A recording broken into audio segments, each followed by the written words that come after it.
यूहन्ना का प्रकाशित वाक्य 7वां अध्याय। प्रकाशित वाक्य के 4थे अध्याय में हमें स्वर्गीय स्थानों में ले जाया गया, जहां यूहन्ना ने परमेश्वर के सिंहासन, करूबों को सिंहासन के पास परमेश्वर की आराधना करते हुए और 24 प्राचीनों को जो उसे आराधना की प्रतिक्रिया देते थे को देखा। 5वें अध्याय में हमने 7 मोहरों से बंद एक चर्म पत्र को उसके दाहिने हाथ में देखा, जो सिंहासन पर बैठा है। वह धर्म पत्र पृथ्वी का दस्तावेज है। एक स्वर्गदूत बता रहा है कि कौन उस पुस्तक को लेने और उसकी मोहरों को खोलने के योग्य है। हम जानते हैं कि कोई मनुष्य इस योग्य नहीं कि पृथ्वी को छुड़ा सके, और यूहन्ना ये सोचकर कि पृथ्वी का छुटकारा फिर कैसे होगा, रोने लगता है। और फिर एक प्राचीन आकर उससे कहता है, मत रो, देख यहूदा के गोत्र का वह सिंह जयवंत हुआ है, जो पुस्तक को लेने व मोहरों को खोले। हम यीशु को आगे बढ़कर पुस्तक लेते हुए देखते हैं और फिर प्रतिक्रिया सुनते हैं। सबसे पहले छुटकारा प्राप्त कलीसिया, जो उसके लहू के द्वारा अपने छुटकारे का गीत गाती है, जो पुस्तक को लेने व मोहरों को खोलने के योग्य है। और फिर हम स्वर्गदूतों को सुनते हैं, जो अरबों अरब और लाखों लाख की संख्या में हैं, और वे मेमने की योग्यता तथा उसकी जो सिंहासन पर बैठा है प्रशंसा के कोरस गाते हैं। 6ठे अध्याय में हम उन मोहरों को खुलते हुए देखते हैं। वो पुस्तक की मोहरों को खोलते हैं। हम उससे संबंध दंड को पृथ्वी पर होते देखते हैं। पहली मोहर मसीह विरोधी को श्वेत घोड़े और उसके सवार के रूप में लाती है। दूसरी मोहर युद्ध और नाश लाती है। तीसरी अकाल तथा चौथी मृत्यु को लाती है। और हम देखते हैं कि पहली 4 मोहरें आने वाली बातों के 4 घुड़सवार, जैसा कि वे सामान्यतः कहलाते हैं, तथा 1/4 पृथ्वी की जनसंख्या नाश होती है।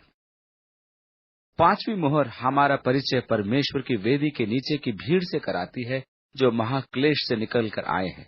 वे पूछते हैं परमेश्वर से कि कितनी देर वह उनका पलटा उनसे लेगा, जिन्होंने उन्हें मारा। और तब उनको बताया गया कि उन्हें थोड़ा और ठहरना होगा, जब तक कि उनकी संख्या पूरी न हो जाए। और उन्हें श्वेत वस्त्र दिए गए और तसल्ली दी गई। 6ठी मोहर में हम पृथ्वी पर अत्यंत भयंकर विपत्ति को देखते हैं, जिसका वर्णन योएल और यशाया की पुस्तकें एवं यीशु हमें देते हैं। भौगोलिक रीति से उस महान विपत्ति में तारे गिरेंगे, द्वीप हिल जाएंगे, पृथ्वी का धरातल बदल जाएगा। अब हम 7वें अध्याय पर आते हैं, और 7वीं मोहर के खुलने से पहले हम एक अतिरिक्त प्रकटीकरण पाते हैं, जबकि यूहन्ना 4 स्वर्गदूतों को पृथ्वी की वायु को थामे देखता है कि वे पृथ्वी, समुद्र व वृक्षों पर न चले। अब पहली आयत में लिखा है, इसके बाद मैंने पृथ्वी के चारों कोनों पर 4 स्वर्गदूत खड़े देखे।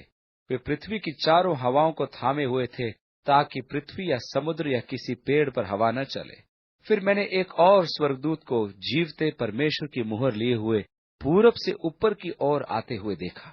उसने उन 4 स्वर्गदूत से, जिन्हें पृथ्वी और समुद्र की हानि करने का अधिकार मिला था, ऊंचे शब्द से पुकार कर कहा, जब तक हम अपने दासों के माथे पर मुहर न लगा लें, तब तक पृथ्वी, समुद्र और पेड़ों को हानि न पहुंचाना। अब हम जानते हैं कि महाक्लेश के दौरान या 7 वर्षीय अंतराल में, जिसमें से 3.5 वर्ष महाक्लेश के होंगे, इस काल के पहले 3.5 वर्ष में मसीह विरोधी अपनी सामर्थ्य व राज्य की स्थापना करेगा। परमेश्वर के 2 गवाह हैं, जिनसे हमारा परिचय 11वें अध्याय में होगा, जो 42 माह तक या 3.5 वर्ष तक गवाही देंगे। उनकी गवाही के दिनों में वे आकाश को बंद कर देंगे कि वर्षा न हो, जबकि ये उनकी गवाही के दिन है। ये वर्षा की कमी शायद उस महाअकाल को लाएगी, जिसे हमने तीसरी मोहर में देखा। 4 स्वर्गदूतों द्वारा हवाओं को रोकने का कारण होगा कि वर्षा न हो। एक वाष्पन क्रिया होती है। जब सागर का पानी वाष्प बनकर वातावरण में ऊपर उठता है और हवाएं उसे पृथ्वी के ऊपर ले जाती हैं, तब बादल ठंडे होने लगते हैं और वे वर्षा बनकर पृथ्वी पर गिरती है। और इस प्रकार वाष्पन चक्र से पृथ्वी की सिंचाई होती है। परमेश्वर का यह अद्भुत इंजीनियरिंग तरीका पृथ्वी को पानी देने का है। परंतु यदि हवाओं को रोक दिया जाए, तो जो पानी वाष्प बनकर आकाश में जाएगा, पृथ्वी पर नहीं पहुंचेगा और वातावरण में ही रुका रहेगा, और उससे बड़ी विचित्र आपदाएं व विपत्तियां होंगी। यहाँ 4 स्वर्गदूत हैं, जो पृथ्वी के चारों कोनों पर खड़े हैं, और पृथ्वी के कोने उत्तर, पूरब, दक्षिण व पश्चिम हैं। और ये हवाएं इन चारों कोनों से होती हुई बहती है। ये काफी रुचिकर है कि भौतिक शास्त्री भी बताते हैं कि पृथ्वी के 4 कोने हैं, परंतु यहाँ बात हो रही है 4 भागों की, 4 हवाओं की, उत्तर, पूरब, दक्षिण व पश्चिम की हवाओं की। और मेरे लिए यह रुचिकर है, वे स्वर्गदूत जो अत्यंत आकर्षक प्राणी रहे होंगे, वे हवाओं को रोकने के योग्य हैं कि हवा न चले। वे हवा को रोक रहे हैं, परंतु दूसरे स्वर्गदूत ने उनसे कहा जो पूरब से आया, जिसके हाथ में परमेश्वर की मुहर थी, उसने जोर की आवाज से उन 4 स्वर्गदूतों से कहा जिनको पृथ्वी की हानि पहुंचाने का अधिकार दिया था, उनको हानि न पहुंचाओ जब तक हम अपने परमेश्वर के सेवकों के माथे पर मुहर न लगा दें। 4 आयत, और जिन पर मुहर की गई कि इज़राइल की संतान के सब गोत्रों से 1,44,000 पर मुहर दी गई। कितने पर मुहर लगी? 1,44,000 पर। वे कौन हैं? इज़राइल के गोत्रों से अधिक स्पष्ट क्या हो सकता है? बहुत से लोग ऐसे भी हैं जिन्हें प्रकाशित वाक्य से परेशानी होती है, क्योंकि वे कहते हैं तुम इसे समझ नहीं सकते हैं। 1,44,000 का अर्थ है 1,44,000 नहीं, परंतु ये तो एक चिन्हात्मक संख्या है। वे उसमें आगे और बढ़ते जाते हैं और नए नए अर्थ निकालने का प्रयास करते हैं। यहोवा विटनेस वाले सोचते हैं कि वे 1,44,000 हैं। कुछ अन्य कलीसियाएं सोचती हैं कि हम ही वो 1,44,000 हैं। ऐसे कई गलत शिक्षाएं आज पृथ्वी पर हैं। वे 1,44,000 में होने का प्रयत्न करते हैं, जैसे यहोवा विटनेस तथा और बहुत से अन्य समूह करते हैं। अब आप इस सत्य से परिचित हैं कि दरअसल 13 गोत्र हैं। नहीं, आपको याद होगा कि याकूब मिस्र में यूसुफ के पास आया, यह सोचकर कि वह तो वर्षों पहले मर चुका होगा, परंतु उसे जीवित तथा मिस्री के अधिकारियों में उसने पाया। बूढ़ा याकूब यूसुफ के पास आया, और जब यूसुफ याकूब के पास आया तो अपने 2 पुत्र एफ्रेम व मनश्शे को लाया। और याकूब ने यूसुफ से कहा, ये 2 पुत्र मेरे हैं, इनके बाद जो तेरे पुत्र उत्पन्न होंगे वे तेरे हो सकते हैं, परंतु ये 2 मेरे हैं। और उसने वे पुत्र यूसुफ से ले लिए, एफ्रेम व मनश्शे, और वे 2 इस्राएल के गोत्र बन गए। तो यूसुफ का गोत्र 2 भागों में बन गया, एफ्रेम व मनश्शे का गोत्र, क्योंकि वह शेष में गिना नहीं जाता था। जैसे भूमि के विभाजन में लेवी के लिए भूमि न थी, क्योंकि प्रभु उनका भाग था, तो भूमि को 12 भागों में बांटा गया, प्रत्येक गोत्र के लिए 1। एफ्रेम व मनश्शे दोनों को 1-1 भाग मिला। नियमानुसार आप यूसुफ का गोत्र नहीं पढ़ते, क्योंकि वह 2 भागों में बंट गया। यहाँ हम यूसुफ और मनश्शे के गोत्रों को पाते हैं। तो जब बात यूसुफ के गोत्र की है, तो बेशक वह एफ्रेम है, क्योंकि मनश्शे का नाम मुहर किए जाने वालों में आया है। रुचिकर बात यह है कि यहाँ लेवी के गोत्र का भी जिक्र है, परंतु दान के गोत्र को नहीं बताया गया। दान पहला गोत्र था जो मूर्ति पूजा में पड़ा, लेकिन यदि आप दान के गोत्र में जाएं तो पता चलेगा कि दान एक मूर्ति पूजा में अगुआ था, मूर्ति पूजा में पहला गोत्र। और ये संभव हो सकता है यही कारण हो कि परमेश्वर ने उस पर मुहर नहीं लगाई, उन बातों से जो महाक्लेश के मध्य होने वाली हैं। पुस्तक में आगे चलते हुए हम पाएंगे 1,44,000 जिन पर मुहर की गई, उनकी सुरक्षा ईश्वर की ओर से होती है, बहुत से दंडों से जो पृथ्वी पर आने वाले हैं। प्रत्येक गोत्र में ये 12,000। यहूदा के गोत्र का नाम सूची में पहला है, क्योंकि रूबेन ने अपने पहलौठे का अधिकार खो दिया था, क्योंकि वह अपने पिता की रखेल के पास गया था। वह अधिकार यहूदा को दे दिया गया, राजदंड भी यहूदा को दिया गया। हम यह भी जानते हैं कि दाऊद इसी गोत्र से था, और बाद में यीशु मसीह जो यहूदा की वह डाली था, वो यहूदा के गोत्र का सिंह था। इसलिए सूची में यहूदा के गोत्र का नाम प्रथम है। इस प्रकार 1,44,000 को मुहर लगाई गई। बाद में उनसे परिचय होगा, जबकि हम उन्हें विभिन्न दंडों में सुरक्षा प्राप्त देखेंगे जो आने वाले हैं। 9वीं आयत से आगे, इसके बाद मैंने दृष्टि की और देखा, हर एक जाति और कुल और लोग और भाषा में से एक ऐसी बड़ी भीड़ जिसे कोई गिन नहीं सकता था, श्वेत वस्त्र पहने और अपने हाथों में खजूर की डालियां लिए हुए सिंहासन के सामने और मेमने के सामने खड़े हैं, और बड़े शब्द से पुकार कर कहते हैं कि उद्धार के लिए हमारे परमेश्वर का जो सिंहासन पर बैठा है और मेमने का जय जयकार हो। अब रुचिकर बात यह है कि वे श्वेत वस्त्र पहने हुए हैं और खजूर की डालियां उनके हाथों में हैं, और उनकी पुकार है उद्धार।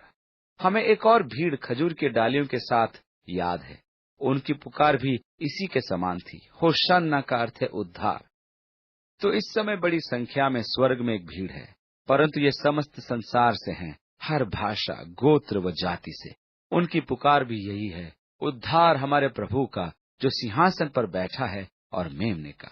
11वीं आयत से आगे, और सारे स्वर्गदूत उस सिंहासन, प्राचीनों और चारों प्राणियों के चारों ओर खड़े हैं।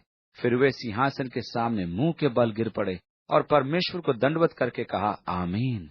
हमारे परमेश्वर की स्तुति और महिमा और ज्ञान और धन्यवाद और आदर और सामर्थ और शक्ति युगानुयुग बनी रहे, आमीन।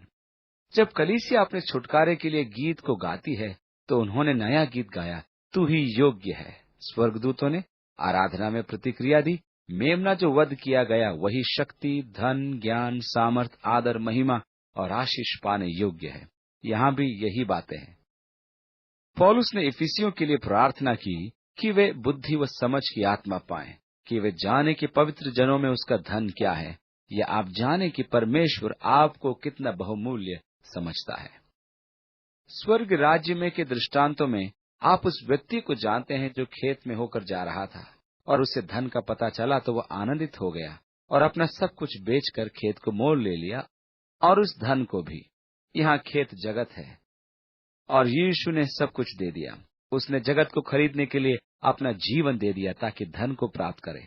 और पौलुस कहता है, यदि तुम केवल यह जानते हो कि प्रभु तुम्हें कितना मूल्यवान समझता है। और पतरस भी लिखता है कि हम उसकी अद्भुत संपत्ति है। ये मेरे लिए अद्भुत बात है कि प्रभु हमारा इतना मूल्य आंकता है। परमेश्वर हमें अपना धन समझता है, हम तो उसकी मिरास है। जब कलीसिया गीत गाती है तो हम उसकी मिरास हैं और उसके धन भी हैं। जब यह समूह गाता है तो धन का स्थान स्तुति ले लेती है, और दोनों समूह में यही अंतर है। जब स्वर्गदूत दूसरे समूह की प्रतिक्रिया देते हैं तो धन की नहीं परंतु धन्यवाद की देते हैं। 7वें अध्याय में हम कलीसिया को देखते हैं, परंतु हम उनको देखते हैं जो 6ठे अध्याय में 5वीं मुहर में थे, जो महाक्लेश के समय अपनी साक्षी के लिए मारे गए थे, जो पृथ्वी के रहने वालों से बदले की मांग कर रहे थे, जिनको श्वेत वस्त्र दिए गए थे। थोड़े समय के लिए उनसे कहा गया था, जब तक कि उनकी संख्या पूरी न हो ले, कि वे प्रतीक्षा करें। वह कह रहे थे, कब तक प्रभु, पवित्र व सत्य। प्रभु ने उन्हें श्वेत वस्त्र दिए और कहा, प्रतीक्षा करो जब तक कि तुम्हारी संख्या पूरी नहीं हो जाती। अब हम देखते हैं कि उनकी संख्या पूरी हो गई और हम उन्हें स्वर्गीय स्थानों में प्रवेश करते देखते हैं। 7वें अध्याय में जहां हमारे पास ये छोटा चित्र है, हमें बाहर ले जाता है, उस पूरी तस्वीर को दिखाता है। यहाँ स्वर्गदूत उनके उद्धार के गीत की प्रतिक्रिया देते हैं कि परमेश्वर की आराधना हो, और सारी आशीष, महिमा, ज्ञान व धन्यवाद, आदर, सामर्थ्य व शक्ति सदा के लिए हमारे परमेश्वर को देते हैं। एक प्राची ने यूहन्ना से प्रश्न पूछा 13वें आयत में, ये श्वेत वस्त्र पहने हुए कौन है और कहाँ से आए हैं? 14वीं आयत में यूहन्ना जवाब देता है, मैंने उससे कहा, हे स्वामी, तू ही जानता है। उसने मुझसे कहा, ये वे हैं जो उस बड़े क्लेश में से निकल कर आए हैं। इन्होंने अपने वस्त्र मेमने के लहू से धोकर श्वेत किए हैं। इसी कारण वे परमेश्वर के सिंहासन के सामने हैं और उसके मंदिर में रात दिन उसकी सेवा करते हैं, और जो सिंहासन पर बैठा है वो उनके ऊपर अपना तंबू तानेगा। अब हम पाते हैं कि अंततः परमेश्वर के छुड़ाए लोग यानी कि कलीसिया समस्त अधिकार व सुविधाओं को प्राप्त करेगी। वे कलीसिया उस प्रतिज्ञा के अनुसार राज्य करेगी। यहाँ वे परमेश्वर के मंदिर में उसकी सेवा कर रहे हैं और वह जो सिंहासन पर बैठा है उनके बीच वास करेगा। वे महाक्लेश से आए हैं, जिसका अर्थ है कि वे महाक्लेश के समय शहीद हुए। अंत के दिनों में मसीह विरोधी अपना एक नया अर्थतंत्र बनाएगा, जिसमें हर एक को एक चिन्ह लेना होगा, जिससे उस चिन्ह के बिना कोई खरीद या बेच नहीं सकेगा, परंतु हर कोई जो चिन्ह को लेगा उसका भविष्य अनंत निराशा का होगा। उस चिन्ह के बिना वे खरीद या बेच न सकेंगे। तब शायद आप बड़ी आसानी से भूखे मर सकते हैं। और वचन इस बात की ओर इशारा करता है कि कलीसिया के रैप्चर के बाद बड़ी संख्या में लोग बचाए जाएंगे। पौलुस दूसरे थिस्सलुनीकियों में लिखते हुए इस बात को कहता है, क्योंकि वे सत्य पर विश्वास करना नहीं चाहते थे, तो परमेश्वर ने उन्हें भरमाए जाने के लिए छोड़ दिया कि झूठ पर विश्वास करें। तो जिन्होंने जानबूझकर सत्य को अस्वीकारा, जब मसीह विरोधी आएगा तो वे भरमाए जाएंगे और परमेश्वर उन्हें धोखा खाने देगा, क्योंकि उन्होंने सत्य को नहीं जाना। परंतु आज पृथ्वी पर 2 अरब लोग हैं जिन्होंने उद्धार के संदेश को नहीं सुना है। उस अंतराल में 1,44,000 के द्वारा संदेश सुनाया जाएगा जिन पर मोहर लगी है। स्वर्गदूतों द्वारा भी उन्हें सुसमाचार सुनाया जाएगा जो स्वर्ग के मध्य में उड़ेंगे। और उन 2 अरब में से जिन्होंने कभी सुसमाचार को नहीं सुना है, वे उस समय उस सुसमाचार को सुनकर उद्धार पाएंगे। स्वर्ग में एक रुचिकर समूह जिसे यूहन्ना ने नहीं पहचाना। यदि वे कलीसिया होते, जैसा कि प्राचीन ने कहा, ये कौन है, ये कहाँ से आए, तो यूहन्ना कहता, ये तो कलीसिया है, मैं उन्हें जानता हूँ, मैं इसी समूह का भाग हूँ। परंतु वह उन्हें नहीं पहचानता, क्योंकि वे उद्धार पाई भीड़ है जो कलीसिया नहीं है। इस प्रकार यूहन्ना के लिए एक रहस्य है, परंतु रहस्य को प्राचीन ने समझाया। वे महाक्लेश से निकले हुए लोग हैं। वे महाक्लेश के समय शहीद हुए और उन्होंने अपने वस्त्र मेमने के लहू में धोकर श्वेत किए हैं। और आगे लिखा है, अब वे आगे को भूखे व प्यासे न होंगे। जब हम परमेश्वर द्वारा दंडों में आगे बढ़ते हैं जो पृथ्वी पर आने वाले हैं, तब हम देखते हैं कि जल प्रदूषित होगा और लोगों के लिए पानी की कमी होगी। न केवल इसलिए कि 3.5 वर्ष तक वर्षा न होगी, बल्कि इसलिए कि पानी भी प्रदूषित हो जाएगा। कल्पना करें कि आपके यहाँ 3.5 साल तक वर्षा न हो, तब जल भंडार खाली हो जाएंगे और सब कुछ सूखने लगेगा और बड़ा अकाल और सूखा आ जाएगा। आगे लिखा है, न ही उन पर धूप पड़ेगी।